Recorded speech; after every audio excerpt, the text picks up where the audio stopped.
Big Block, Phantom, Computron, a cargo plane full of LCDs from Hong Kong. I've fallen down a Bulova rabbit hole of the digital variety and I want to share it with you. Bulova were actually slightly hesitant joiners of the market for so-called solid state, that is, no moving parts, quartz digital watches. Their position from 1972 was that reliability had to be proven over a long period of time in conditions of actual use, and were highly critical of experimental watches that weren't legible enough. They were still very committed to the Accuquartz as being the major mass market product. For example, in 1974, solid state watches were around $200 a watch, whereas the Accuquartz was around $95. They would later accept that they'd made an error with their late entry into this market at large volume and were in some real trouble from 1976 onwards financially. However, they had been experimenting with both LED and LCD watches and had even been winning design competitions like this one in 1973, well before they launched. The initial marketed model in November was affectionately nicknamed Big Block 228 LED watch under the Accuquartz brand, the natural evolution in naming convention from the Accutron tuning fork watches like the Sideview. I believe it uses a modified Hughes aircraft module, but it's worth knowing that there was also a joint venture with integrated display systems called Computron Timeco or CTC, which came later. I've seen this in silver and gold tone iterations, with the gold having this very nice textured pattern. Note that it has a crown rather than push buttons, which has apparently been the cause of a whole bunch of malfunctions. Next, the Computron range. This included some more straightforward models like the 240 models with 4 styles, and I believe these two in more interesting cases were also within the Computron range, but the name is more commonly associated with the arrival in 1976 of the 229 Computron with driver style display, that is, it's supposedly convenient for drivers to read.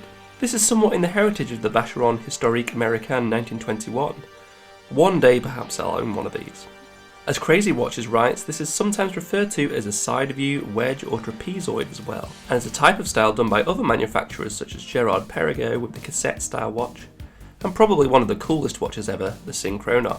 It came with a variety of different finishes to the case, including the hobnail, diamond cut, stripe pattern and tri-panelled, as well as different materials and bracelets with 7 different styles in the 70s.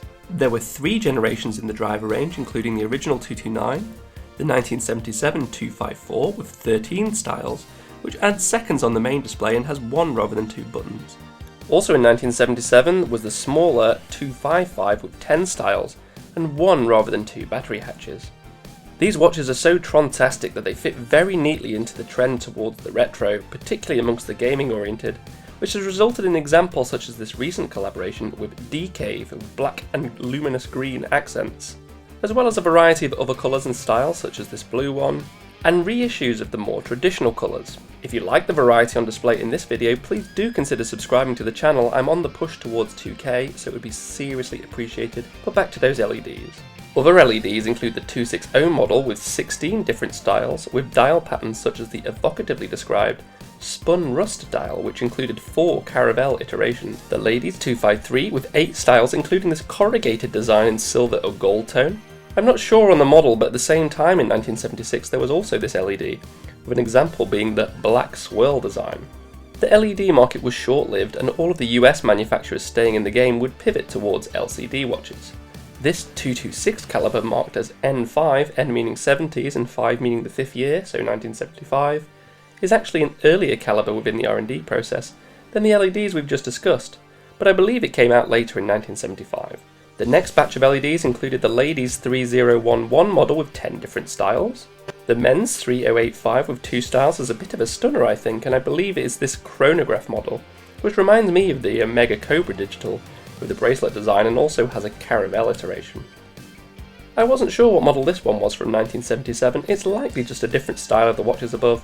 Looks quite fancy with that bezel, almost date-justy and ditto for this 1978 Caravelle. There were the 3086 models also available under the Caravelle brand, and they look quite dress digital to me. I believe the inclusion of a night light bulb was made with the 3006 with 6 different styles and a hexagonal case design. This one with charcoal grey dial. The lozenge dialed 3034 had 7 different styles, and the 3035 with 2 styles looks pretty clean. The 3036 had 6 styles. The 3044 came in 5 styles with a more prominent graphical display of the day.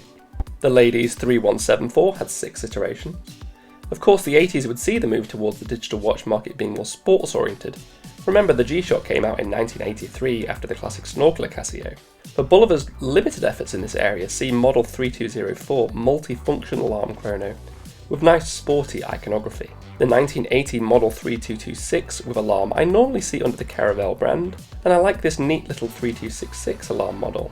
And there is also the similar 1980 Model 3236 alarm chrono with date indicator.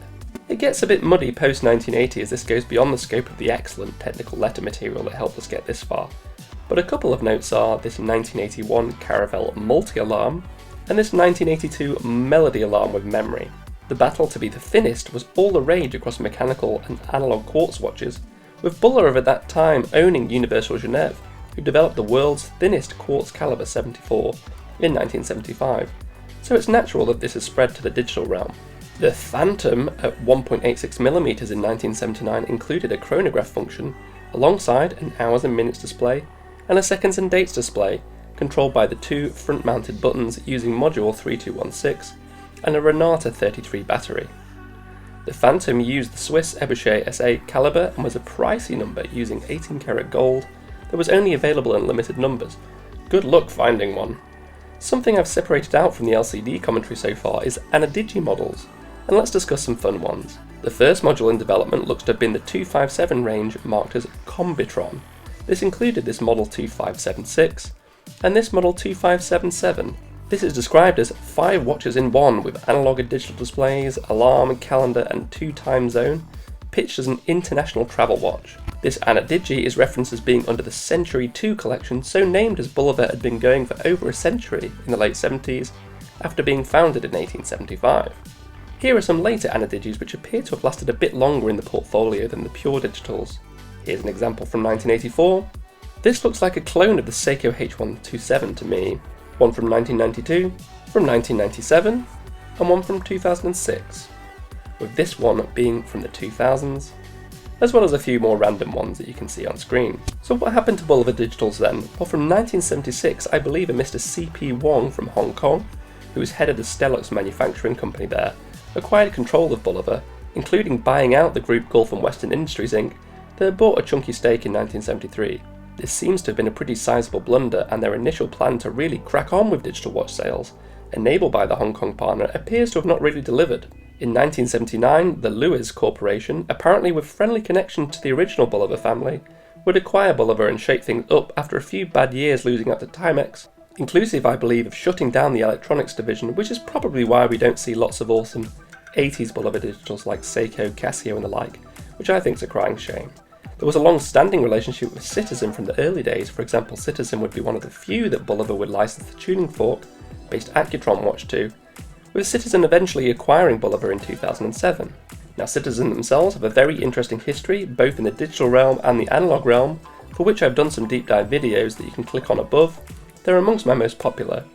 And I hope you've enjoyed this little video. Please do consider subscribing, liking and commenting, and for the super keen, I have a Buy Me a Coffee page, and I really hope you have a fantastic rest of your day.